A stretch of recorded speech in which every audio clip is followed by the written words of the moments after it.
Question আছে 50 31 9 25 11 6 28 21 এই question mark, এই কোশ্চেন মার্কের জায়গায় কি বসবে?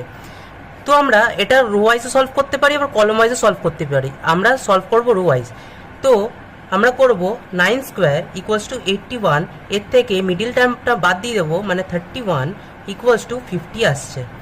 ঠিক সেম প্রসেস তাই করব। 6 স্কোয়ার মাইন equals to 36 minus middle term মানে 11 ইকুয়ালস টু 25। ঠিক তাই করবো এখানে। Question mark square equals to question mark square minus 21 equals to 28। তাহলে এটাকে যদি আমি সলভ করি হবে হচ্ছে question mark square equals to 28 plus 21 equals to question mark square equals to 49।